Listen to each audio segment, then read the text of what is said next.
Hello बच्चों, नमस्कार। स्वागत है आपका सक्सेस इन हिंदी अकेडमी। देखो बच्चों, हम पढ़ेंगे आज संपूर्ण व्याकरण के एमसीक्यू, यानी जो ये कुछ प्रश्न ऐसे हैं जो परिवेश से परीक्षा में पूछे गए हैं, कुछ ऐसे हैं जो पूछे जाने की संभावना है, यानी संभावित प्रश्न है। तो इन प्रश्नों के माध्यम से हम सारे ही टॉपिक कवर कर लेंगे, ठीक है। और इसी से पहले मैंने संपूर्ण साहित्य करवा दिया है, जिसने नहीं देखा वो देख लीजिए। और कल भी मैंने संपूर्ण व्याकरण की वीडियो डाली थी, वो भी आप जाकर देख सकते हैं। और चैनल को सब्सक्राइब कर लें, क्योंकि मैं इसी प्रकार की क्लासेज, इसी प्रकार की वीडियो आपके लिए निरंतर लाती रहूँगी, ठीक है। अब आपके कल जो डाउट थे वो भी मैं आपको इस वीडियो में दूंगी। जिस बच्चे ने कल वाली वीडियो देखी थी उनका जवाब यहाँ मिलेगा। अब देखिए, पहला ही प्रश्न है, स्वागत का संधि विच्छेद देखना है, ठीक है। स्वागतम है, गुण संधि, यण संधि, वर्धी संधि, दीर्घ संधि, ठीक है। तो ये सारे ही क्या है, स्वर संधि के भाग हैं, ठीक है। और एक अयादी संधि की और है, वो इसमें नहीं दिया गया क्योंकि ऑप्शन 4 ही होते हैं। तो ये कहने का अभिप्राय ये है कि स्वर संधि के कितने भाग होते हैं बच्चों? 5 है। कई बार पूछ लिया गया है कि स्वर संधि के कितने भाग हैं, तो 5 है, जिसमें आपका पहला दीर्घ संधि, गुण संधि, यण संधि, वर्धी संधि और अयादी संधि और है, ठीक है।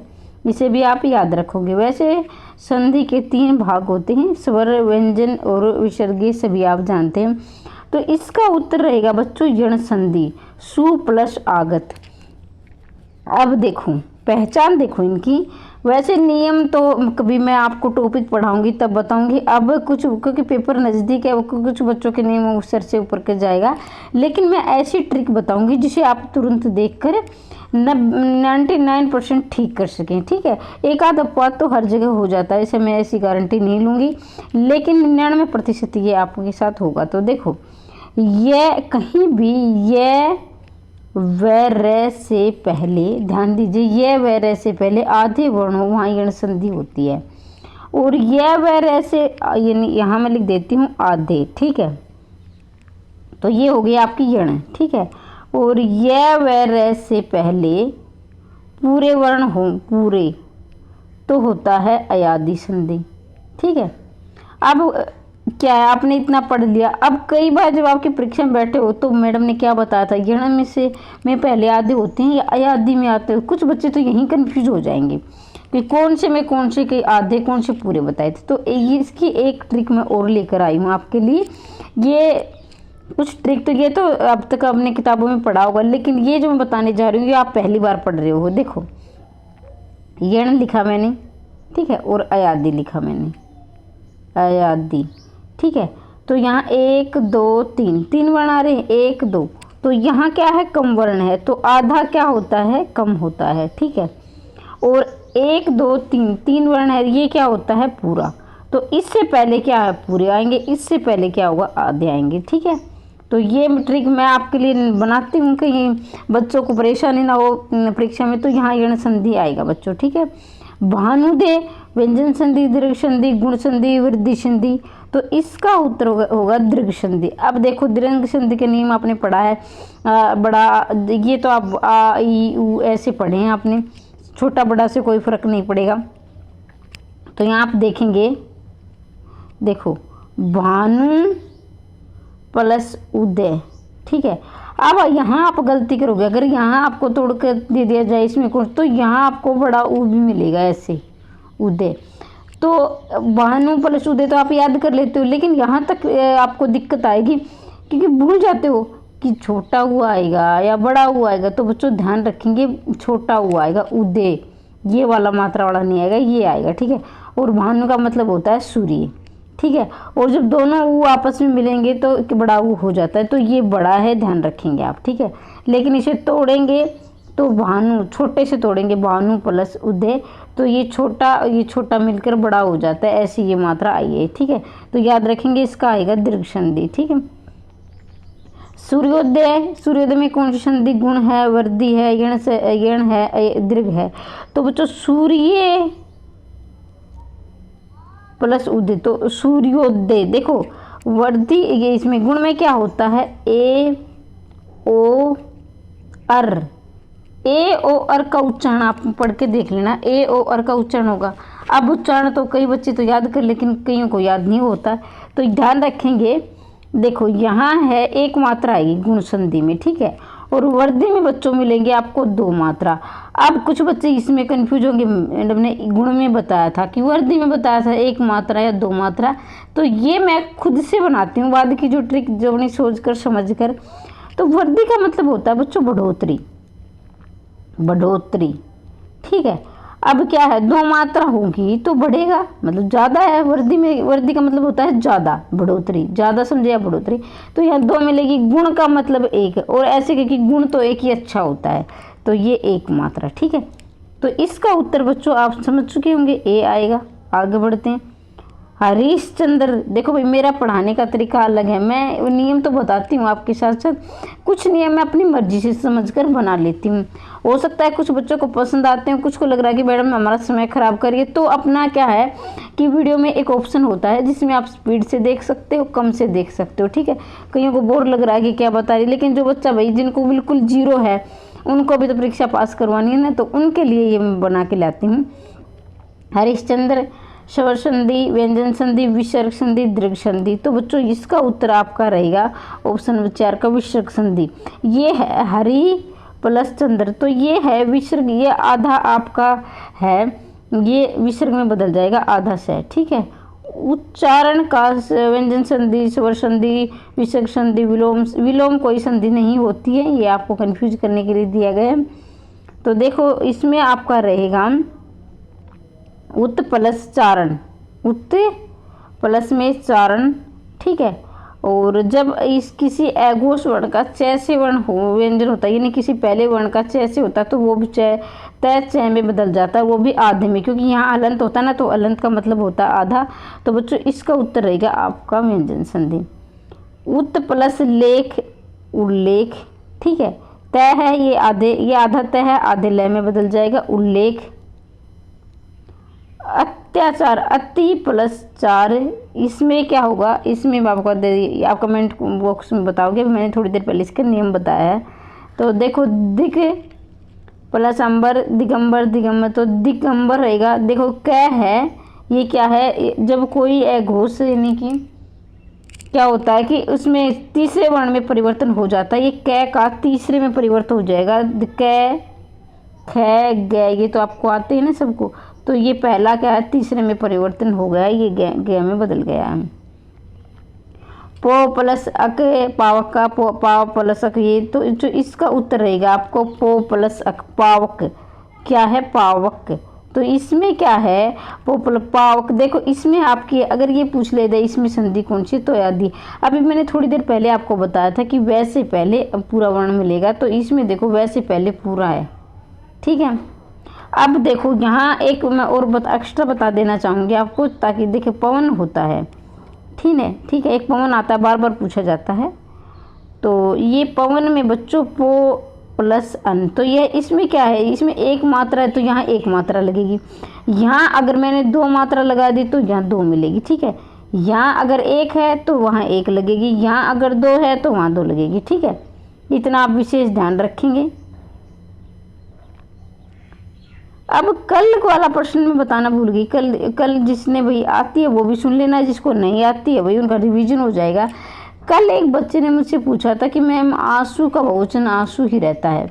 भैया एक बात सुनो, आपको सरकार 70,000 प्लस सैलरी दे रही है, तो ये छोटे बच्चों वाले सवाल तो आपको देगी नहीं, और दे भी देगी तो सारे तो मिलेंगे नहीं। या आप प्रतियोगिता की तैयारी कर रहे हो, कंपटीशन टेस्टों की तैयारी कर रहे हो, भाई उपसर्ग होते हैं जिसको आप विभक्ति भी कहते हो, तो वो लगने पर उनका बहुवचन होता आंसू। देखो आपने मीरा की जो ये तो अपने भजन है या उनकी जो लिखी गई है पद तो आपने सुना होगा ना कि ये आंसू रूपी जल से ये बेल सींची है, आंसू रूपी जल से प्रेम रूपी बल आंसू, प्रेम रूपी बेल आंसू से सींची है। तो देखो बच्चों तो यहाँ आंसू आंसू से सिंची, ऐसा होगा क्या? खुद आप वाक्य में प्रयोग करके देख लिया करो, रटो मत कि आंसू का आंसू है, कुछ भी हो जाए आंसू का आंसू ही आएगा, ऐसा नहीं है। अपने वाक्य में प्रयोग करके देख लिया करो। अगर आपने वचन गहराई से पढ़े हैं तो वचन में क्या होता है बच्चों, देखिए 1 मिनट में आपको लेना चाहूँगी। आ है, ए है, ऊ है, अगर विभक्ति सहित आता है तो ओ में परिवर्तित हो जाता है, ठीक है, ओ में, और ये बिंदी आएगी वहाँ, इस बात का ध्यान रखें। और ई है, छोटी है, इकारांत जिसको आप इकारांत ओकारांत बोलते हो, आकारांत, तो वो यूं में परिवर्तन हो जाता है। ये नियम भी पढ़ लिया करो। और आप बोलते हो मैम ये इसका ये नहीं ये आएगा, भाई आपने, इसका मतलब ये कि आपने उस टॉपिक को गहराई से नहीं पढ़ा है। तो उपेति उप प्लस एति, तो देखो यहाँ क्या है, ए प्लस ए मिलकर क्या बन गया, बड़ी ई बनाया है, ठीक है। तो इस तरह से आएगा। निम्नलिखित में से उपसर्ग नहीं है पूछा गया है, ध्यान देखें। अपवाद, पराजय, प्रभाव, ओढ़ना, तो देखो अप में, इसमें अप है, इसमें परा है, इसमें पर है, इसमें ओढ़ना में कोई उपसर्ग नहीं है। ओढ़ना क्या होता है, जिसको आप चुनरी बोलते हैं ना, उसको ओढ़ना बोलते हैं। निम्नलिखित में से कौन सा शब्द देशज नहीं है? देशज का मतलब ये होता है कि जो हमारे देश में, देश का मतलब देश में, जय मतलब होता है जन्म लेना, कहीं भी जय मिल जाए तो समझ लेना जन्म लेने वाला। अगर आपको अर्थ नहीं आ रहा, जैसे जलज है, जल का मतलब पानी, पानी में जन्म लेना, कमल, लेकिन कमल ये क्या रूड हो गया भाई, ज़्यादा गहराई में नहीं जाऊँगी, नहीं कुछ बच्चे कन्फ्यूज हो जाएंगे। तो एक बात है, जब मैं ये आपको प्रश्न सोल्व करूँ, जिन बच्चों की अच्छी तैयारी है उनको ये करें, ऐसे ही नंबरिंग डाल लिया करो, ठीक है। और फिर इसका ये मेरे बताने से पहले आप अपने उत्तर का निशान लगा लिया करो, इसका ये आएगा। ऐसे क्या होगा कि आप अपने आप का मूल्यांकन कर पाओगे कि हमारी तैयारी कितनी हो चुकी है, कितने हमारे प्रश्न गलत होते हैं, ठीक है। और जो बच्चा पहली बार पढ़ रहा है तो वो ध्यान से सुन लेगा, ठीक है। बहुत सारे देखो, इन प्रश्नों के माध्यम से कोई भी व्याकरण का कोई भी टॉपिक ऐसा नहीं होगा जो मैं नहीं समझाऊंगी, लेकिन आपको ध्यान से सुनना और समझना भी है। अब इसका उत्तर ये है, ये तो आप बुक में पढ़ लोगे, किताबों में बहुत सारे दे रखे हैं, चाहे बुक कोई भी हो, लेकिन मैं उसको बताऊंगी कम, यानी प्रश्न कम लाऊंगी, लेकिन समझाऊंगी आपको ज़्यादा। तो ध्यान से सुन लेना, कोई भी प्रश्न गलत नहीं होगा।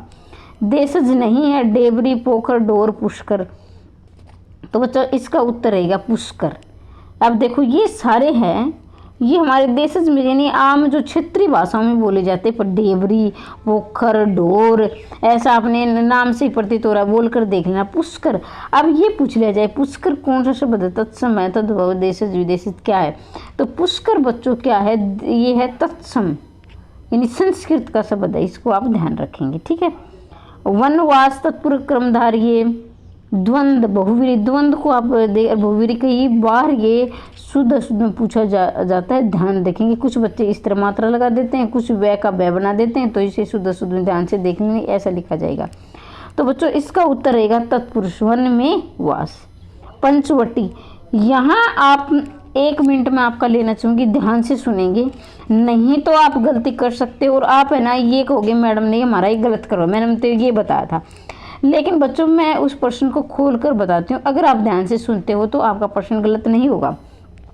अब देखो द्विगु समास में क्या होता है, इसमें आप संख्या रट लेते हो संख्या, लेकिन मैं बताती हूँ कि संख्या बच्चों 4 समासों में संख्या होती है, ठीक है। 4 समास ऐसे हैं जिनमें संख्या होती है। सबसे पहले अविभाव समास में भी, द्वंद्व में भी, द्विगु में भी, बहुव्रीहि में।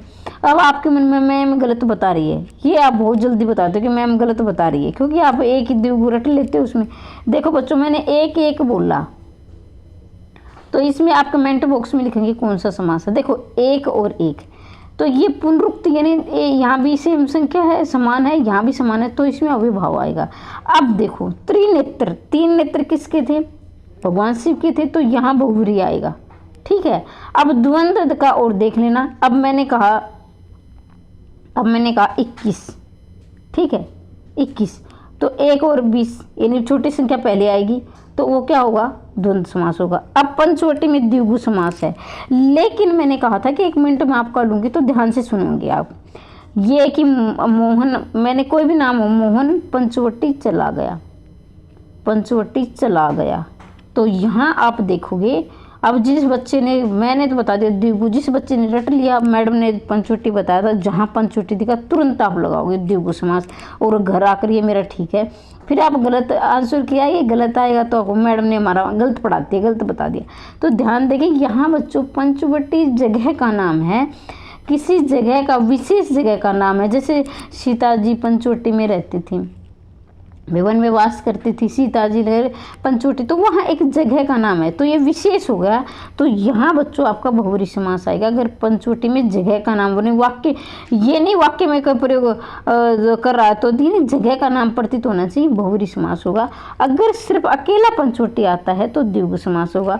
तो ये कन्फ्यूज आपका दूर हो गया होगा और आज के बाद आप गलती नहीं करोगे इसमें। अब पीताम्बर में कौन सा है, तो ये बहुब्रीहि। अब यहाँ भी आप गलती कर सकते हो, रटते हो आप पीताम्बर में, कहीं पीताम्बर दिखा आप वहीं तुरंत बहुब्रीहि कर देते हो। लेकिन देखो बच्चों, मोहन ने जैसे कृष्ण जी पीताम्बर ओढ़े जा रहे थे, तो ओढ़े जा रहे थे, पीताम्बर ओढ़े जा रहे थे, तो यहाँ बच्चों आप ध्यान रखेंगे पीताम्बर ओढ़े जा रहे थे, यहाँ एक वस्त्र का नाम है, तो वहाँ आएगा आपका क्रमधारी। वस्त्र का नाम आ गया तो क्रमधारी, लेकिन इसमें ओनली पीताम्बर, केवल पीताम्बर आएगा तो बहुब्रीहि समास होगा। ये आप ध्यान रखेंगे।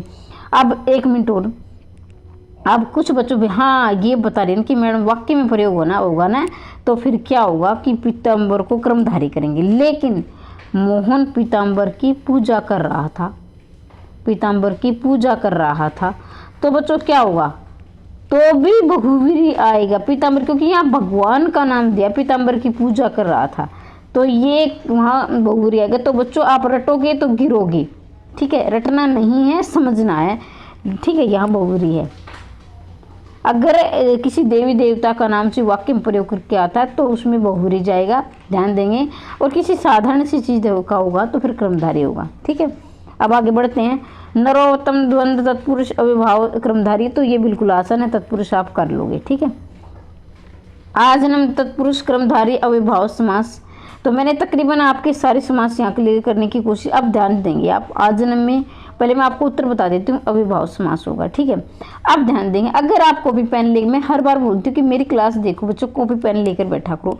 अब आप नोट करोगे, मैं कुछ बता रही हूँ जैसे, या फिर आप दोबारा देख लेना फिर नोट कर ले। देखो अनु यथा, फिर से बोल देती हूँ, अनु आ, अनु यथा, प्रति, हर, बर, दर, आनी, बे, से, इस और पुनरुक्ति वाले शब्द, ये क्या है, ये उपसर्ग जहाँ पर आपको लगे मिले वहाँ अविभाव समास होता है। एक बार फिर से बता देती हूँ, अनु यथा, प्रति, हर, बर, दर, आ, नि, बे, से, ठीक है। और इसके साथ ही पुनरुक्ति वाले जैसे एक एक है, ठीक है, तो इसमें अविभाव समास होता है। जिसको लग रहा है कि मैंने स्पीड से बता दिया, तो वीडियो में एक ऑप्शन होता है जिसमें आप कम करके सुन सकते हो और नोट भी कर सकते हो, कम और ज़्यादा का भी होता है। वल्ले, वल्ले का मतलब होता है घेरा, यहाँ शब्दों के अर्थ बताने हैं, ठीक है। वल्ले का मतलब होता है घेरा। संपुट का मतलब होता है बंधी हुई अंजलि, जिसमें हम दोनों हाथों से, आपने कई बार खेतों में गए होगे, दोनों हाथों से मिलाकर अपने पानी पिया होगा ना, तो उसे बोलते हैं बंधी हुई अंजलि। प्रबंधन तेज वायु होती है, ठीक है। अब आगे बढ़ते हैं। देखो भाई वीडियो पसंद आ रही है, चैनल को सब्सक्राइब कर सकते हो, लाइक करना तो आपकी मर्जी है, लेकिन सब्सक्राइब और शेयर जरूर कर दिया करो, ठीक है। यहाँ देखो आप पुष्कल है, उसका ये प्रत्यागमन आएगा, इसका पुष्कल है, और ये चलो ठीक है जो भी है प्रत्यागमन। एक मिनट भाई, प्रत्यागमन का अर्थ बताना है, परिक्रमा, प्रतिरोध करना, बार बार आना, वापस आना। प्रत्यागमन का मतलब होता है मतलब कि वापस आना, प्रति आगमन यानी गया हुआ वापस आ गया, ठीक है। तो देखो बच्चों, एक बार आपको अगर ये समझ में नहीं आ रहा है तो मैं बता देती हूँ कि मैं ये अपनी मर्जी से यहाँ नहीं लिखती हूँ। ये जैसे मैं पीडीएफ बनाती हूँ तो ये अपने आप आ जाता है, और ये कहीं भी आ सकता है, ठीक है। कहीं आपको लग रहा है कि मैम देखने में दिक्कत हो रही है, क्या ले, देखो पुष्कल, इसका मतलब होता है बहुत सा, ठीक है, बहुत सा बता देती हूँ। पुष्कल का मतलब होता है बहुत सा, ठीक है। परिवाद, विवाद, संवाद, निंदा, और क्या है परिवाद, तो इसका मतलब होता है परिवाद का, एक मिनट है, 23वां का आपका उत्तर होगा ऑप्शन नंबर सी, मतलब निंदा यानी किसी की बुराई करना। ठीक है। शबनम शीत ओश पाला कोरा, तो शबनम का मतलब होता है ओश। ठीक है। नरसिंह का मतलब होता है इसमें प्राकृतिक, इसमें प्राकृतिक स्वर्णिम। तो बच्चों यहाँ देखो,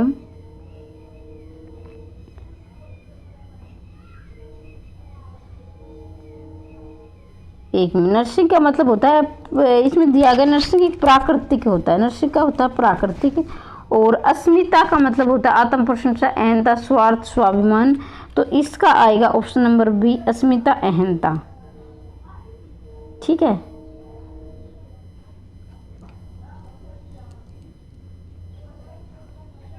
आगे बढ़ते हैं।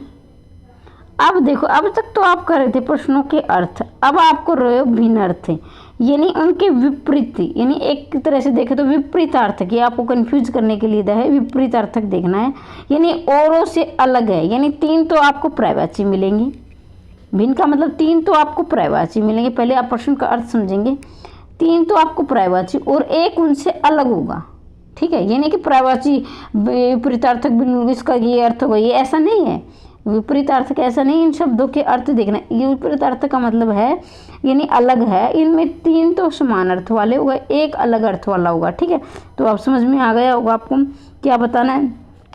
देखो, इंद्र, सुरेश, धनादिव, सुरेंद्र। तो यहाँ देखेंगे आप धनादिव। देखो बच्चों, यहाँ आपको लग रहा है कि भिन्न अर्थ वाले नहीं आएंगे, अर्थ वाले नहीं आएंगे, तो आप 1 मिनट देखो, ध्यान से सुनो। देखो पर्यायवाची यहाँ क्या है कि एक तो आपके पर्यायवाची भी क्लियर हो रहे हैं। ठीक है। पर्यायवाची भी आपको याद हो रहे हैं। दूसरा, आपके विपरीत अर्थ के विलोम शब्द भी तैयार हो रहे हैं, पर्यायवाची भी तैयार हो रहे हैं, विलोम भी तैयार। और तीसरा, आपको उनका अर्थ भी पता चल रहा है कि इसका ये अर्थ है। तो उससे जरूरी नहीं, अब कई बच्चों के मन में हो सकता है कि बिल्कुल ऐसे प्रश्न ना आए, लेकिन मैं जो बता रही हूँ, जो समझा रही हूँ, उनसे मिलते ये तो आएंगे ही आएंगे, क्योंकि जो मैं आपको उपविषय, जिसको आप टॉपिक बोलते हो और जिसको टॉपिक को हिंदी में उपविषय बोलते हैं, तो ये मैं समझा रही हूँ आपको, इससे संबंधित तो प्रश्न आने ही आने हैं। अब एज इट इज नहीं मिले तो आपको मैडम ने करवाया तो उसमें एक भी नहीं आया, तो आप ये मैं फिर बोल रही हूँ कि आप प्रतियोगिता की तैयारी कर रहे हो, आपको सरकार अभी खुश हो जाना कि 80,000 से लगभग सैलरी दे रही है, तो यहाँ प्रश्न तो आएंगे, लेकिन ऐसा नहीं हो सकता कि बिल्कुल ये मैं जो करवा बिल्कुल ये का ये ऑप्शन है, ये का ये। लेकिन हाँ, इस इधर से प्रश्न जरूर आ गया, अगर आपने ध्यान से सुना तो प्रश्न आप गलत नहीं करोगे। ठीक है। तो देखो, इंद्र, सुरेश, धनादिव, सुरेंद्र। तो यहाँ आपका उत्तर रहेगा धनादिव। तो ये सारे इंद्र भगवान के पर्यायवाची है।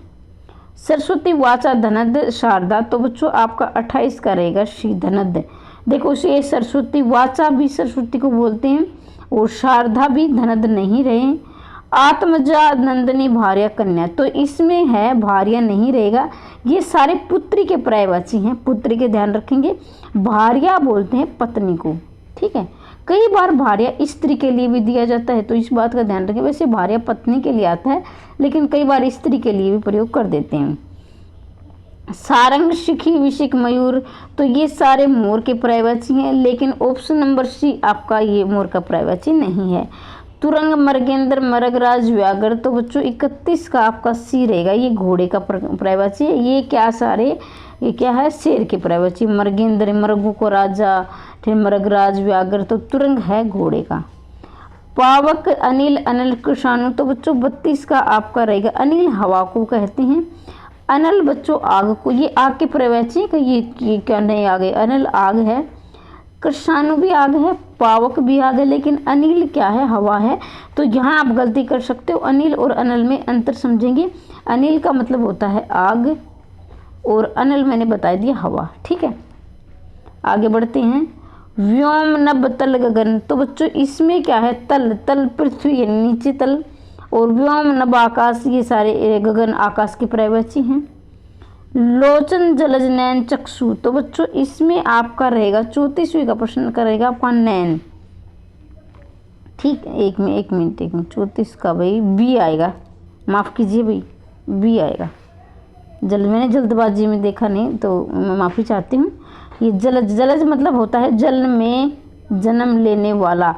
अब देखो, जल में जन्म लेने वाले बहुत सारे जीव होते हैं, कीट पतंग मछली भी होते हैं, लेकिन हम क्या है ये रूढ़ शब्द बन गया है किसके लिए, मछली के लिए। इसलिए यहाँ अगर आपसे समास पूछ लिया जाए तो इसमें बहुव्रीहि समास होगा।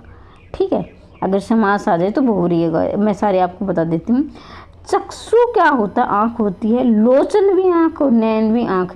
तो बच्चों आप ध्यान देंगे चक्षु, अगर मैंने आपसे पूछा चक्षु भी तत्सम है तो वो क्या है बच्चों, तो तत्सम ये रहेगा आपका तत्सम। तो मैं पूरा टॉपिक कवर करती हूँ, जितने भी हैं सारे व्याकरण के यहीं आ जाएंगे। अगर आप ध्यान से सुनोगे तो 2 वीडियो मैंने पूरी व्याकरण करवा दी है, अगर ध्यान से सुना होगा तो आपने।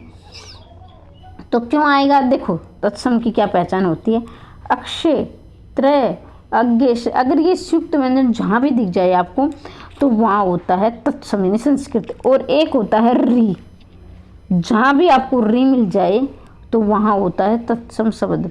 ठीक है, तो ये ध्यान रखेंगे। ऐसी सी नीचे दिए गए शब्द में सही विलोम शब्द वाले विकल्प चुने। विलोम देखना है, अग का, अनग, सुग, विग, कुमंग। तो बच्चों इसका उत्तर रहेगा आपका सी विग।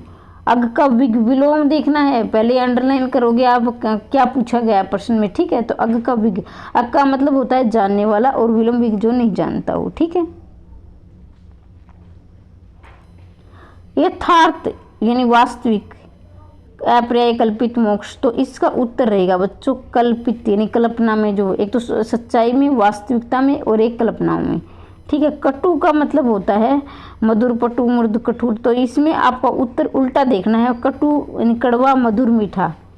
निरस का आपका उत्तर रहेगा बच्चों बी, निरस का सरस। ओजस्विन का निस्तेजस्वी, निर्जस्वी, निस्तेज, तपस्वी।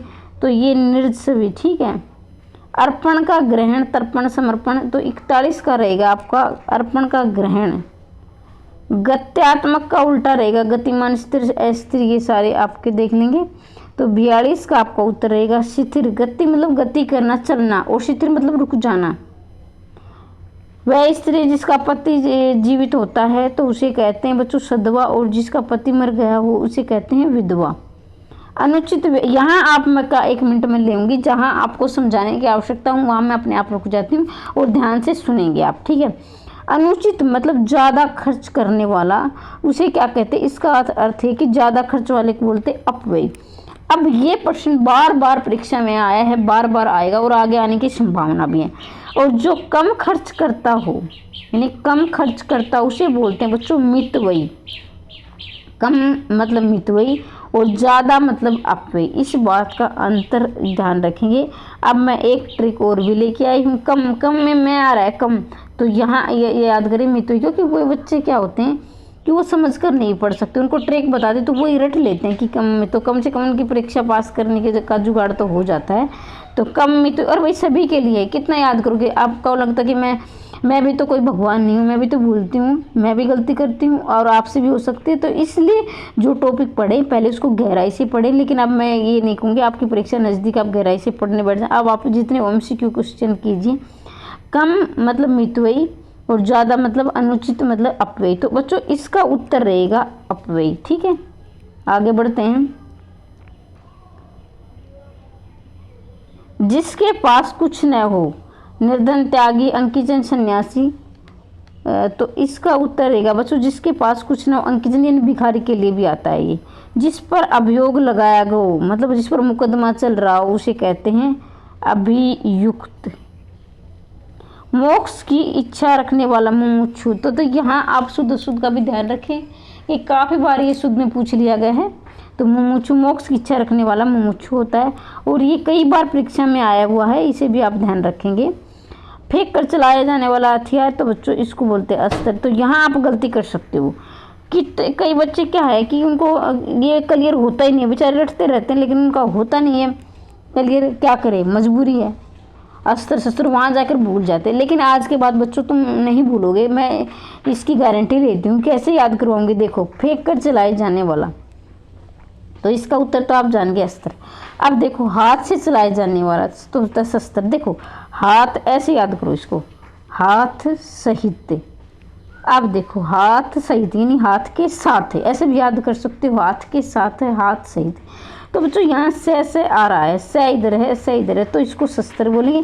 फेंक कर चलाए जाने वाले होता है अस्त्र। ठीक है, जो आंखों के सामने न हो अनदेखा प्रोक्ष अप्रोक्ष। तो आंखों के सामने न हो उसे प्रोक्ष बोलते हैं। जो आंखों के सामने हो उसे प्रत्यक्ष बोलते हैं ना, ये प्रत्यक्ष है। जिसका इंद्रियों से अनुमान न हो उसके जितेंद्रिय अतीन्द्रिय कालजयी सर्वजयी। तो बच्चों इसका उत्तर रहेगा अतीन्द्रिय। जिसका इंद्रियों से अनुमान न हो सके, इसको ध्यान से देखो कि प्रश्न में पूछा क्या गया है, अतीन्द्रिय। और जिसने इंद्रियों को जीत लिया उसे जितेंद्रिय कहते हैं। ठीक है। जिसका रोग ऐसा रोग जिसका उपचार संभव न हो, ऐसा रोग जिसका उपचार संभव न हो, अरोगी अतिरोगी विरोगी असाध्य। तो बच्चों इसका उत्तर रहेगा असाध्य, यानी कोई साधन नहीं है उसके रोग का उपचार करने के लिए। जिसका ऐसा रोग जिसका उपचार संभव न हो, असाध्य। ठीक है। देख ले बच्चों, आपके समास भी आ चुके हैं, यहाँ पर संधि भी आ चुकी है, विलोम पर्यायवाची भी आ चुकी है, वाक्यांश के लिए तो पूरी व्याकरण आ रही है। और अगर आपको वीडियो पसंद आ रही है तो भाई आप सब्सक्राइब कर सकते हो, लाइक शेयर जरूर करें। तो देखो बच्चों, जिसको माता पिता का आश्रय न मिला हो अनाथ, और जिसको माता पिता का आश्रय मिला उसे सनाथ कहते हैं। ठीक है। अनाथ और सनाथ का अंतर समझेंगे। जिसे माता पिता का आश्रय न मिला हो अनाथ, यानी जिसका कोई स्वामी ना हो अनाथ, और जिसका स्वामी यानी माता पिता उसे सनाथ। ठीक है। पेट में दाढ़ी होना, तो इसका मतलब है धूर्ते ग्रोग्रसिते, पेट तक लंबी दाढ़ी आना, देखने में सीधा किंतु चालाक होना। तो बच्चों इसका उत्तर आएगा देखने में तो सीधा है लेकिन किंतु चालाक है। तो ये मुहावरे भी आ गए हैं आपके। पापड़ बेलना, तो ये है पापड़ बेलने का। चोन का आपका रहेगा मुसीबत उठाना। देखो बच्चों, क्या मैं आपके 1 मिनट आपको बता रही हूँ कि ऐसा बिल्कुल है, जरूरी नहीं कि जो मैं करवा रही फिर बोल रही हूँ कि यही विकल्प आए, लेकिन मैं आपको टॉपिक इस तरह से समझा दूंगी कि पोर्शन कोई गलत नहीं होगा। ठीक है। तो आप एक बार ध्यान देंगे। देखो बच्चों, आपने कई बच्चों को बहुत दिक्कत आती है कि ये क्या है, कि इसमें आपके कौन सा मुहावरा है, कौन सी लोकोक्ति है। तो बच्चों इसका आप ध्यान रखेंगे। अगर कहीं पर भी, अगर आपको कहीं पर ये रटाया जाता कि कहीं पर ना मिल गया,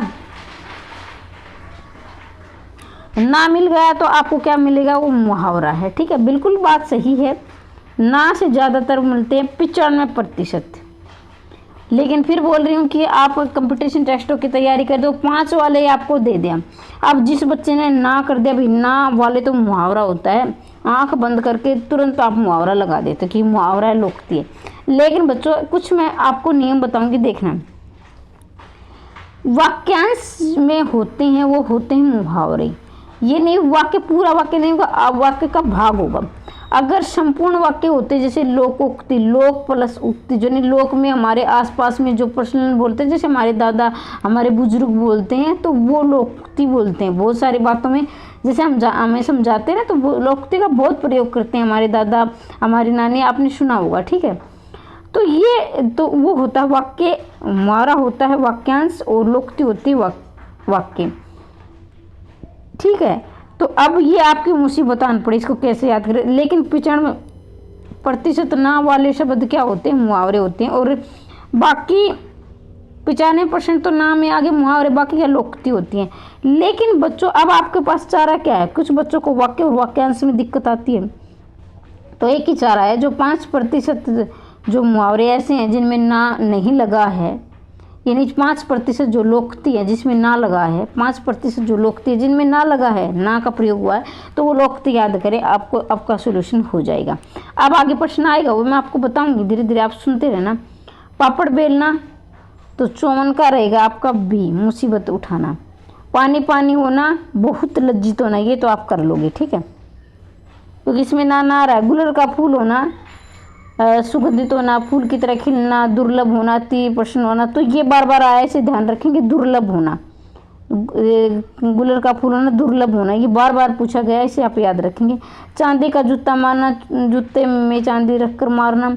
रिश्वत देना, बहुत संपूर्ण, जूते में चांदी लगा लेना, तो ये है रिश्वत देना।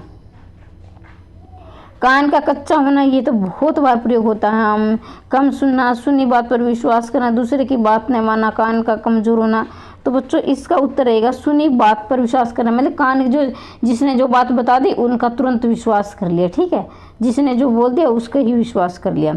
19-20 का अंतर होना, तो ये तो आपने बहुत बार घर में जैसे इसमें इस चीज़ में 19-20 का अंतर नहीं, बहुत कम अंतर है, ठीक है। खून का घूंट पीना, गुस्सा करना, खून की उल्टी करना, क्रोध दबाना, दांत से होठ कट जाना, तो बच्चों इसका उत्तर रहेगा ऑप्शन नंबर सी, क्रोध दबाना, खून का घूंट।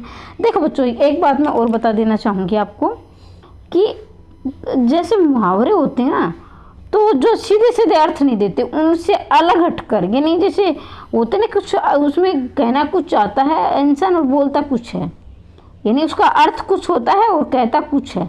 तो ये सीधे सीधे जिसको नहीं आ रहा हो ना, तो इस बात को आप इसमें एग्जाम आपको कंफ्यूज करने के लिए ऐसा देता है कि जैसे सीधा अर्थ दे देता और आप तो इसका अर्थ निकाल लेते हो, ठीक है। तो इस बात का विशेष ध्यान रखें कि सीधा सीधा अर्थ नहीं आता है, तो कहीं आप सीधे सीधे अर्थ में वही तुरंत टिक कर दो, इसमें कुछ अलग। तो सीधा वाला ये तो कट गया, सीधा वाला तो अर्थ आप करोगे ही नहीं, यानी जो उससे अलग हटके वो आप करोगे, ठीक है। जिसको लग रहा है कि मुझे नहीं समझ में आ रहा, तो ये तो बात आप याद कर सकते हो, जिसका सीधा अर्थ हो वो आप नहीं करोगे, ठीक है। आगे नाथ ने पीछे पगा, जैसे पूर्ण स्वतंत्र अपने मन की करना और बंधन रहित होना, तो बच्चों इसका उत्तर रहेगा आपका, एक मिनट, तो इसका ऑप्शन बंधन रहित, ठीक है, बंधन रहित आएगा। अंधे पीछे कुत्ते खाए बेहिसाब काम करना, असावधानी से अयोग्य को लाभ देना, लाचारी का अनुचित लाभ उठाना और अपना माल उठाना, तो इसका उत्तर रहेगा बच्चों ऑप्शन नंबर लाचारी का अनुचित लाभ उठाना। कहने का मतलब ये है, देखो भाई अगर इसका सीधा अर्थ देखें तो ये अर्थ निकल रहा है कि अंधे बेचारे पीस रही है, कुत्ता खा रहा है, ठीक है, उसको हाथ नहीं दे। तो इसी तरह से क्या है, जैसे भोला इंसान होता है उसका लाभ कोई और उठाता है और कार्य कोई और करता है। अजल गगरी छलकत जाए, तो इसमें रहेगा आपका गहरी छेद में होना, बेकायदे काम करना, व्यर्थ की बातें करना, कम ज्ञान का अधिक प्रदर्शन, ये तो आप सभी को आता है, कम ज्ञान का अधिक प्रदर्शन। कहाँ राजा भोज कहाँ गंगू तेली, दुख के बाद सुख का समय देखना, दोस्ती सदा बराबर की अच्छी तरह होती है, बड़े लोगों के साथ छोटे लोगों की बराबरी नहीं हो सकती, ऊंचे पद से नीचे पद पर आना, तो बच्चों इसका उत्तर रहेगा बड़े लोगों के साथ छोटे लोगों की बराबरी नहीं हो सकती। जस दुल्हा तस बनी बारात, अच्छा दुल्हा और अच्छी साथी, अच्छा दूल्हा और खराब बाराती, सभी लोगों का अच्छा होना, जैसा व्यक्ति वैसा साथी, तो बच्चों इसका उत्तर रहेगा जैसा व्यक्ति वैसा ही उसका साथी। 3 लोग से मथुरा नारी बहुत सुंदर होना, दूर की वस्तु सुंदर दिखना, जरूरत से ज़्यादा बड़ाई करना, कृष्ण भगत होना, तो बच्चों इसका उत्तर रहेगा जरूरत से ज़्यादा बड़ाई। भाई मथुरा की इतनी बड़ाई कर दी कि 3 लोग मिल जाए तो भी मथुरा उनसे नारी यानी उनसे अलग है, तो इतना तो इतनी जरूरत से ये। अगर एक मिनट, अगर आपसे इसमें पूछ लिया जाए कि इसमें अलंकार कौन सा है, तो कौन सा करोगे, अतिशयोक्ति। अतिशयोक्ति का मतलब होता है बच्चों बढ़ा चढ़ा कर कहना, तो अगर यहाँ अलंकार आ जाए तो आप अतिशयोक्ति करोगे। थोथा चना बाजे गना, अब इसमें आपको बताना है, ये मुहावरा है, लोकोक्ति है। मैं अभी थोड़ी देर पहले आपको बता कर गई हूँ, थोड़ी देर पहले मैंने आपको बताया है कि 95% मुहावरे में ना लगता है और 5% बचा हुआ उसमें लोकोक्ति में चला जाता है। तो 5% ऐसी लोकोक्ति जिसमें ना का प्रयोग होता है, 95% ऐसे मुहावरे जिसमें ना का प्रयोग होता है। तो ठीक है, ये बांटा गया है। तो कई बच्चे ना करते, वो तो जिसने ना करे अभी ना आते मुहावरा अगर, तो तुरंत इसको क्या करेंगे, मुहावरा करेंगे। हालांकि इसमें अर्थ पूछा गया, ऐसा नहीं पूछा गया कि ये मुहावरा है लोकोक्ति, लेकिन मैं आपको सचेत कर रही हूँ आगे के लिए, आगे ऐसा आ भी जाए तो इसमें क्या है बच्चों, लोकोक्ति है, लोकोक्ति है। इस बात का विशेष ध्यान रखें कि लोकोक्ति है इसका। और बहुत अधिक बोलना, ओछे व्यक्ति अधिक दिखावा करते, बड़ा चकड़ा बातें करना, बहुत शोर करना, और ओछे व्यक्ति अधिक दिखावा करते हैं, थोथा चना बाजे गना। और ये कई बार परीक्षा में कंफ्यूज करने के लिए दे दी जाती है कि ये मुहावरा है कि लोकोक्ति है, लेकिन मैं आपको सचेत कर रही हूँ थोथा चना बाजे इसमें ना है, लेकिन फिर भी ये क्या है, लोकोक्ति है। समझ में आ गया होगा। आगे बढ़ते हैं।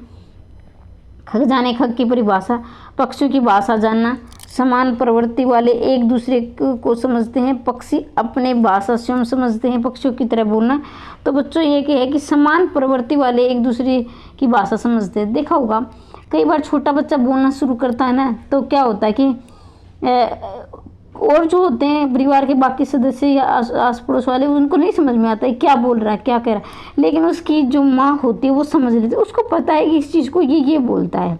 जब वो छोटा बच्चा जरूर शुरू में बोलना शुरू करता है, तो वही बात है कि समान प्रवृत्ति वाले यानी समान व्यवहार वाले एक दूसरे की भाषा समझते हैं। हिंदी साहित्य के किस भाव को वे विचारी भाव भी कहा जाता है? तो बच्चों इसका उत्तर रहेगा संचारी भाव। विभाव, अनुभव, स्थायी भाव, संचारी भाव। संचारी भाव मतलब बदलते रहते हैं। संचर का मतलब होता है संचारित आवागमन करना। हिंदी साहित्य को नौवां रस कौन सा है? भक्ति है, वात्सल्य है, शांत है, करुणा है। तो बच्चों इसका उत्तर रहेगा आपका शांत रस। नौवां क्या है? शांत रस। अब देखो वैसे तो रस, यहाँ देखिए पहले अगला प्रश्न मैं बता देती हूँ, बाद में समझाऊंगी। रस कितने प्रकार के होते हैं? तो डी इसका 9 उत्तर आएगा। लेकिन बच्चों अगर जब आप गिनोगे जो सामान्य, तो उसमें 11 ही उत्तर मिलेगा, 11 मिलता है। लेकिन जब इन रसों की रचना की गई थी, जो जिसमें नाट्य शास्त्र, भरत मुनि के नाट्य शास्त्र में पहली बार इनकी वर्णन मिलता है, तो उस समय इनकी संख्या 9 ही मिलती है। मतलब कि शुरुआत में इनकी संख्या 9 थी, बाद में इनको 2 और बढ़ गए हैं। वैसे देखा जाए तो रस बहुत होते हैं, लेकिन ज़्यादातर जो सामान्य से होते हैं वो 9 और 11 ही रह जाते हैं। लेकिन अगर आपसे पूछा जाए रस के कितने प्रकार होते हैं, तो आप 9 ही करना, क्योंकि 9 ही ज़्यादा प्रचलित हैं। उद्यम मोही वज विसृत नाही में कौन सा अलंकार है? उद्यम मोही वर्ज विसृत नाही। श्रृंगार रस है, हास्य रस है, वीर रस है, मतलब भाई ये मैं अलंकार बोल गई, माफ़ी चाहती हूँ। रस है क्योंकि मैं चाहती हूँ कम समय में ज़्यादा आपको पढ़ा दूँ, क्योंकि आपकी परीक्षा नज़दीक है, इसलिए कई बार हो जाती है गलती। ऐसा नहीं कि मुझसे गलती नहीं होती है, मैं भी तो इंसान हूँ। श्रृंगार, हास्य, वीर, करुण। तो मतलब इसका बच्चों रहेगा श्रृंगार। देखो श्रृंगार, अब यहाँ भी मैं आपका 1 मिनट लूँगी, क्योंकि मैं यहाँ आपको कुछ समझाना चाहती हूँ। अब श्रृंगार ये शुद्ध अभी आप कहोगे मैम ये हमने रट लिया है, ये हम गलती नहीं करेंगे। मुझे पता है बच्चे ने रट लिया कि एक बार परीक्षा में आ गया, 2-3 बार, ये कई बार आता है तो रट लेते हैं। लेकिन इनसे मिलता जुलता और शब्द आ जाए तो वहाँ पर गलती करोगे, क्योंकि श्रृंगार तो आपने रट लिया, ये नहीं आएगा। लेकिन अगर आपसे पूछ लिया जाए ये ऐसे क्यों नहीं आया, तो आपको पता नहीं ये ऐसे क्यों नहीं आया, तो मैं आज के बाद आप ये गलती नहीं करोगे। ध्यान से सुनो, ये र है। अब आप होगे नहीं मम्मी स है। बहुत सारे बच्चे कमेंट करेंगे, मुझे पता है करेंगे, क्योंकि उनको बात जल्दी हजम में होती नहीं है, होनी भी नहीं चाहिए भाई अपने, लेकिन उसको टॉपिक को पहले कवर किया करो। तो यहाँ तुमने कभी ऐसे देखा है र के नीचे, कभी ऐसा देखा है? ये क्या मतलब है? मतलब ध्यान देंगे, कभी भी व्याकरण में र के नीचे री की मात्रा कभी नहीं आती है। ऐसी बातें बता दी जो आपने आज तक नहीं पढ़ी, ऐसी बातें आपको बहुत मिलेंगी। आज तक कभी भी व्याकरण में र के नीचे री की मात्रा कभी नहीं आती। बच्चों ध्यान देंगे, नोट भी कर लेना। तो बच्चों ये र है, इसलिए ये र बनता है, इसलिए इसको ये नहीं आया है। अब श्रृंग मैं कहूँगी, श्रृंग लिखो बच्चों, तो आप इसमें ऐसे कर दोगे। तो बच्चों श्रृंग भी कई बार पूछा गया है, श्रृंग को भी आप ऐसे लिखेंगे, श्रृंग को भी अब तो र के नीचे री की मात्रा। अब ये देखो स है, अब ये मैंने लगा देगी, ठीक है, ये लगा दे तो ये है र है बच्चों, ये र है, तो इसलिए इसको हटा कर लिखना पड़ता है, ठीक है, इसलिए इसको हटाना पड़ता है। ये श्रृंगार अब स बन गया, ये श्रृंग, ठीक है, स के नीचे री।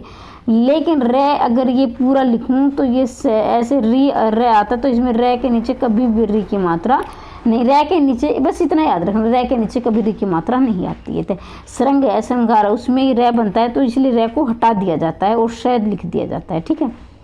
तो इसमें आप देखेंगे तो श्रृंगारस, इसमें इसका उत्तर श्रृंगारस ही रहेगा बच्चों, ठीक है। आगे बढ़ते हैं। वीर रस का स्थायी भाव क्या होता है? तो ये उत्साह होता है, ये तो बताने की इतनी। उस काल मारे क्रोध के तनु कांपने उसका लगा, मानो हवा के क्रोध से सोता हुआ सागर जगा। कौन सा अलंकार है? मतलब कौन सा रस है? बार बार पता नहीं आजकल अलंकार क्यों निकल रहा। वीर रस है, रौद्र रस है, अद्भुत रस है, करुण रस है। तो बच्चों इसका उत्तर रहेगा आपका रौद्र रस है। रौद्र मतलब देखो आप पढ़ो ना, तभी आपको, मान लीजिए आपको इसमें 0 कुछ नहीं आ रहा आपको, ठीक है, इसका अर्थ नहीं, तो आप मैं आपको एक तरीका बताती हूँ जिसमें क्रोध वाले, गुस्से वाले शब्द हों, क्रोध वाले, गुस्से वाले और मतलब कुछ अच्छा बड़ा चढ़ाकर गुस्सा हो तो वहाँ रौद्र रस होता है। ठीक है, देखो क्रोध आया है, तनु कांपने लगा, तन मतलब गुस्से में इतना गुस्सा है कि उसका तन भी कांपने लगा और इतना जोर से आया कि सोया हुआ सागर भी जग गया। ठीक है, तो देखो पढ़ के देखो, उस काल मारे क्रोध के तन कांपने उसके लगा, मानो हवा के जोर से सोता हुआ सागर जगा। तो इसमें रौद्र रस आएगा। मन पछताई अवसर बीते, ये पीडीएफ है ना थोड़ी सी भाई ऐसी हो जाती, कई बार हिल जाता है। मन पछताई अवसर बीते, दुर्लभ दही परी अध बजू, करम बच अरुणी के। लेकिन मैं आपको बता दूंगी, समझा दूंगी इसमें क्या लिखा है। वैसे थोड़ा बहुत तो दिख रहा होगा। तो इसमें है भक्ति रस। देखो इसमें मान लीजिए आप जीरो, कोई अर्थ नहीं आ रहा है, कभी कितना अर्थ याद करोगे। तो देखो यहाँ इसको पकड़ो, हरि पद भजू, हरि का मतलब भजन कर रहा, तो हरि के भजन में हो तो भक्ति होती, जाहिर सी बात है। हरि पद भजू, हरि के पद, हरि के मतलब भगवान और के पद भजू, तो भजन कर रहा है तो भक्ति आएगी। ठीक है, अगर मैं ये बताती हूँ, मुझे ध्यान दें कि अगर आपको है ना ये लग रहा है कि हमारे 4 लाइन 2 लाइन जितने भी दिए हैं कि कुछ नहीं आ रहा और उसमें आपको अलंकार पूछ लिया, रस पूछ लिया, तो आपको क्या करना है कि उनका कोई ऐसा शब्द पकड़ लो। ठीक है, इनमें से कि जो वो आपको अपने उत्तर तक पहुंचा दे। ठीक है, और बाकी जो ऑप्शन काटना सीख गए तो आपका प्रश्न गलत होगा ही नहीं। चौपाई के 4 चरणों में कितनी मात्राएं होती हैं, तो ये आप सभी को पता है, 16 मात्राएं होते हैं चौपाई में। छंद कितने प्रकार के होते हैं, 3, 2, 5, 4। तो इसका उत्तर रहेगा बच्चों ए। अब ये 3 ये भी बताऊंगी मैं 3 कौन से होते हैं। जैसे एक होता है वर्णिक, जिसमें वर्णों को गिनकर हम बताते हैं, एक होता है मात्रिक और एक होता है बच्चों मुक्त छंद। मुक्त छंद तो 1, 2, 3 वर्णिक, मात्रिक, मुक्त छंद में रचना किसने लिखी थी, निराला ने लिखी थी, जिसने मुक्त छंद का बहुत प्रयोग किया था निराला ने, जिसमें जूही की कली है। दोहा के प्रथम और तृतीय चरण में कितनी मात्राएं होती है, पहला है और तीसरा चरण में कितनी मात्राएं होती है, तो ये होती हैं डी यानी 13। तो याद आज के बाद बच्चों के कंफ्यूज बहुत रहता है इसमें कि पहले ये दूसरे चौथे में करें या पहले तीसरे में करें, क्या था याद तो बहुत रट लिया लेकिन वहाँ भूल जाते हो। तो आज के बाद आप ये भी नहीं भूलोगे। तो देखो बच्चों 13 मैंने लिखा, 13 और मैंने 3 लिखा। ठीक है, और मैंने 1 लिखा। तो एक पंक्ति यानी पहली पंक्ति लिखो, चाहे पहली लिख सकते हो, एक तो यहाँ नहीं जुड़ेगा, पहली लिखो, पहली और तीसरी। ठीक है, और 13। तो देखो पहली तीसरी में तय आ रहा है, इधर भी तय आ रहा है 13, पहली तीसरी इसमें तय आ रहा है, इधर भी तय आ रहा है, तो 13 पहली तीसरी में 13। अब दूसरी और चौथी में बच्चों 11। ठीक है, ये तो आप याद कर ही सकते हो। तो इसका उत्तर आएगा ऑप्शन नंबर डी। मुख होई वाचल पंगु गिरधर गहन, जसु कर पास सो दयाल, द्रवु सकल कलिमल दहन। तो बच्चों इसका उत्तर आएगा ऑप्शन नंबर सी, सोरठा। दोहा का उल्टा होता है सोरठा। दोहे और रोले को कर्म मिलाने कौन सा छंद मिलता है, दोहे और रोले को दोनों, दोहा है और रोला को दोनों को मिला दे तो कौन सा छंद बनेगा, हरिगीत का बनेगा, कुंडलिया बनेगा, सविया भरव। तो बच्चों इसका बनेगा कुंडलिया। अब देखो कुंडलिया की एक आपको कुछ नहीं आ रहा, कितनी मात्राएं कितनी, कुछ मत करो। उसमें क्या होता है कि कुंडलिया में मान ली 4 पंक्ति हैं, तो आपको एक वो कुंडली की तरह, जैसे कुंडली ऐसी होती है ना गोल गोल, ऐसी कुंडली होती है, तो आप उनको क्या करेंगे, जिस तरह इसका ये शब्द आपस में मिलता होगा ये, ठीक है, और इसका ये कुंडली की तरह आपस में मिलते जुलते मिलेंगे, ये बात ध्यान रखना। ये आपस में कुंडली की तरह यानी गोल गोल आपस में मिलते मिलेंगे, इसका ये मिलेगा, इसका तो वहाँ कुंडली छंता होता है, दोहा और रोला को मिलाकर बनता है। अवधि शिला का उर था गुरु भार, तिल काट रही थी मर्ग जलधार। प्रस्तुत पंक्ति में कौन सा छंद है, तो जो इसका रहेगा आपका डी, बैरवे। अब ये मैडम आपने बैरवे बता दिया, हम याद कैसे करें। तो बच्चों इस पंक्ति में और इस पंक्ति में, इसमें 12 मात्राएं मिलेंगी, इसमें 7 मात्राएं मिलेगी, तो वो बैरवे छंद होता है। देखो अब गिन के देखना, गिन के बताऊंगी, 1, 2, 3, 4 और ये ला है, ये 2 मिलेंगी, 4, 2, 6, 6, 2, 8, 9, 10, 11, 12। तो इसको आप गिन लेना अपनी तसल्ली के लिए, खुद गिन के देखना। इसमें 12 मात्राएं, इसमें 7 बैरवे छंद होता है। ठीक है, जहाँ बिना कारण के कार्य का होना पाया जाए वहाँ कौन सा अलंकार है, ये आप सभी जानते हैं, बार बार आया हुआ है, विभावना अलंकार होता है। विरोधाभास ये होता है जो बिल्कुल कहना कुछ चाह रहा हो और उसमें अर्थ विरोध भी, एक तरह भ्रांति होती है कि जिसे कहते हैं ना कि रस्सी को सांप मान लीजिए, भ्रांति हो जाती है कि होती कोई चीज़ है, मान हम कुछ और लेते हैं। जहाँ उपमेय में अनेक उपमानों की शंका होती है वहाँ कौन सा अलंकार होता है, तो बच्चों इसका रहेगा संदेह। शंका और कुछ नहीं आ रहा है, शंका का अर्थ क्या होता है, संदेह, बस ये पकड़ लो। भारत के सम वार्ता कौन सा अलंकार है, तो देखो रूपक, अन्वय, उपमा, यमक, तो बच्चों इसका उत्तर रहेगा भाई अन्वय अलंकार है। पूत कपूत तो क्यों धन संचय, पूत सपूत तो क्यों धन संचय, कौन सा अलंकार है, छह का वर्तमान अंतर्वर्ष लाटान। तो बच्चों ये है आपके अनुप्रास अलंकार के भेद हैं। कई बार परीक्षा में आया है कि अनुप्रास अलंकार के कितने भेद होते हैं, तो याद रखें अनुप्रास अलंकार के 5 भेद होते हैं। ठीक है, यहाँ तो 4 दिए गए हैं यहाँ, लेकिन इसके टोटल भेद श्रुत अनुप्रास नहीं आया है, तो ये 5 भेद होते हैं। कई बार परीक्षा में पूछा अनुप्रास के कितने भेद है, तो 5 पहले तो ये याद रखोगे। अब दूसरा क्या है, इसमें कौन सा है, तो इसका आप देंगे लाटा अनुप्रास। लाटा का आप सोचना लौटना, मतलब देखो ये पंक्ति और ये पंक्ति आपस में मिलते जुलते मिलेंगे। धन संचय आया है ना, तो ये लाटा अनुप्रास। ठीक है, उसी तपस्वी से लंबे थे देवदार 2 4 खड़े, पंक्ति में कौन सा अलंकार है, तो बच्चों इसमें आपका रहेगा अनुप्रास है, प्रतीप है, रूपक है, यमक है, तो बच्चों इसका रहेगा प्रतीप अलंकार। रही मन पुत्री श्याम मनु जलद मधुकर लसे, पंक्ति में कौन सा अलंकार है, तो देखो ये आपने सबने रट रखा है। ठीक है, मनु मानो जनु जानो, तो इसमें क्या होता है उत्प्रेक्षा अलंकार है, मनु मानो जनु जानो। ठीक है, रूपक में कोई चीज़ वही मान ली जाती है। ठीक है, जैसे चंद्रमुख है इस तरह। उपमा में आता है आपका सा सी सरसम, ये उपमा अलंकार होते हैं। ठीक है, तो यहाँ आपके कहने को तो ये 87 प्रश्न करवाए हैं मैंने, लेकिन बच्चों इससे इन प्रश्नों के इर्द गिर्द जितने बनते हैं पूरा मैंने एक तरह से देखा जाए तो पूरी व्याकरण आपको समझा दिए इन प्रश्नों के माध्यम से। अगर आपने ध्यान से देखा और समझा होगा तो आप यहाँ कोई भी प्रश्न गलत नहीं करोगे। और अगर आपको लग रहा है कि समझ में नहीं आया तो वीडियो को दोबारा से देखते, 2-3 बार सुन लेना। एक बार सुनने तो वैसे भी याद नहीं होती, 2 बार सुन लिया करो तो अच्छी प्रकार से याद हो जाएगी। ठीक है, और कुछ ऐसे प्रश्न होते हैं जो हम सीधे सीधे नहीं समझकर तैयार होते, और वही प्रश्न आपकी परीक्षा में आएंगे जो आपके समझने वाले हैं, क्योंकि आपको अब एस्टेट तो है नहीं कि आपको 90 नंबर लिए और क्वालिफाइड हो गए। तो बच्चों अब आपको सैलरी मिलेगी तो आपको और ज़्यादा मेहनत करनी पड़ रही है और करनी पड़ेगी। अब बहुत सुनहरा मौका पे गोल्डन चांस है, और मैं तो इसको डायमंड चांस बोलूँगी, इतने सालों के बाद आपको मौका मिला है। तो इसीलिए अगर आपको वीडियो पसंद आ रही हो, मेरे पढ़ाने का तरीका अच्छा लगा हो, तो चैनल को सब्सक्राइब करते हैं, वीडियो को लाइक कर सकते हैं, और कमेंट बॉक्स में अवश्य लिखें वीडियो कैसी लगी। इसके साथ ही मिलते हैं अगली वीडियो में, और अगला टॉपिक आप क्या चाहते हैं, कौन से विषय पर चाहते हैं, ज़रूर कमेंट बॉक्स में लिखें। पढ़ते रहिए, आगे बढ़ते रहिए, दिन दोगुनी रात चौगुनी उन्नति करते रहिए।